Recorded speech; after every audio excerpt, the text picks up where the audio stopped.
गर्मियों की छुट्टियों की शुरुआत में निशा ने थके हारे कदमों से अपने कमरे की ओर रुख किया। पूरा दिन घर की सफाई में बीता था। थकान उसके चेहरे पर साफ झलक रही थी। वह बिस्तर पर गिरते ही आंखें बंद कर लेना चाहती थी, लेकिन सिर का भारीपन उसे चैन नहीं लेने दे रहा था। गर्मियों की छुट्टियां शुरू हो चुकी थी और कॉलेज के दूसरे साल में पढ़ रही 21 साल की निशा को पूरे घर की जिम्मेदारी मम्मी के जाते ही अपने कंधों पर उठानी पड़ी थी।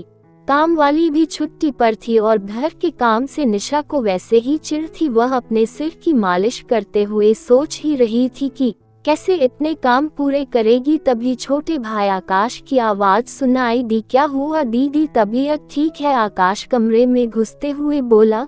निशा ने थकी हुई आवाज में कहा, मम्मी सारा काम मुझ पर छोड़कर चली गई। छुट्टियां क्या हुई, पूरा घर मेरे जिम्मे आ गया। आकाश ने मुस्कुराते हुए जवाब दिया, कोई बात नहीं दीदी, मैं अभी तुम्हारे लिए दूध लाता हूँ, पीने से आराम मिलेगा। निशा ने हल्की मुस्कान के साथ कहा, ठीक है, लेकिन साथ में कुछ खाने के लिए भी ले आना। कुछ ही देर बाद आकाश तेल लेकर आया और बोला, दीदी मैं आपके सिर की मालिश कर देता हूँ, आप बहुत थकी लग रही हैं। निशा उसकी बात सुनकर चौंक गई। ये तुम्हारा काम नहीं है, तुम बाहर जाकर दोस्तों के साथ समय बिताओ, मुझे मसाज की जरूरत नहीं है। आकाश ने उसकी बात अनसुनी कर उसके बालों से क्लिप हटाने की कोशिश की। आप इतना नखरे क्यों कर रही है दीदी, आराम कीजिए। तभी दरवाजे पर दस्तक की आवाज आई। आकाश जल्दी से देखने चला गया। निशा ने राहत की सांस ली और सोचने लगी कि आकाश कितना बदल गया है। दरवाजे पर रिया और उसकी दोस्त खड़ी थी। अंदर आते ही रिया ने कहा, निशा तुम इतनी थकी हुई क्यों लग रही हो? घर के कामों ने थका दिया है, मम्मी छुट्टी पर है और सारी जिम्मेदारी मुझ पर है। निशा ने थकी हुई मुस्कान के साथ जवाब दिया। रिया ने हंसते हुए कहा, चलो आज मैं तुम्हारे साथ रहूंगी, हम मिलकर कुछ अच्छा खाएंगे और बातें करेंगे। निशा ने राहत की सांस ली और कहा, शायद तुम्हारे साथ समय बिताने से मैं वाकई बेहतर महसूस करूं। आकाश चाय बना कर लाया। रिया और निशा चाय की चुस्कियों के साथ पुराने दिनों की बातें करने लगी। आकाश उनकी बातें सुनता रहा, बीच बीच में हंस देता, लेकिन ज्यादातर शांत था। अचानक रिया ने कहा, निशा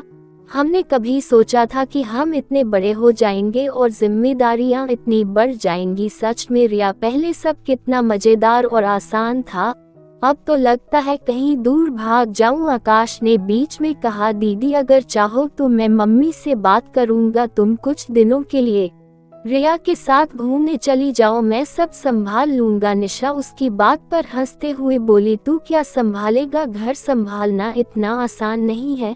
रिया ने मजाक में कहा, निशा कभी कभी उसे भी मौका देना चाहिए, उसे जिम्मेदारी का अनुभव करने दो। आकाश ने आत्मविश्वास से कहा, मैं सब कुछ संभाल लूंगा दीदी, तुम बस आराम करो। निशा ने मुस्कुराते हुए कहा, ठीक है, एक दिन देख लेंगे, अगर तूने अच्छे से किया तो मैं घूमने के बारे में सोचूंगी। भाई की जिम्मेदारी का एहसास उस शाम निशा ने आकाश को अपने साथ खाना बनाने में शामिल किया।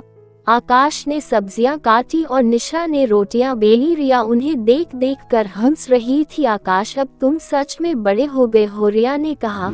निशा ने भी महसूस किया कि आकाश पहले जैसा नहीं रहा, वह जिम्मेदारी उठाने को तैयार था। कुछ दिनों बाद मम्मी लौट आई। घर को व्यवस्थित देख वह हैरान रह गई। निशा, ये सब किसने किया? मम्मी, मैंने और आकाश ने मिलकर किया, निशा ने गर्व से जवाब दिया। आकाश ने जोड़ा, अब मैं बड़ा हो गया हूँ मम्मी, घर के कामों में मदद कर सकता हूँ। मम्मी ने दोनों को गले लगाते हुए कहा, मुझे तुम दोनों पर गर्व है। उस दिन के बाद निशा और आकाश का रिश्ता पहले से भी मजबूत हो गया। निशा को अब भरोसा हो गया था कि आकाश उसके साथ हर मुश्किल में खड़ा रहेगा। दोनों ने मिलकर जिम्मेदारियों को बांटना सीखा और साथ में जिंदगी को खुशनुमा बना दिया। दोस्तों, ये कहानी आपको कैसी लगी? अगर कहानी अच्छी लगी हो तो वीडियो को लाइक और चैनल को सब्सक्राइब करें। धन्यवाद।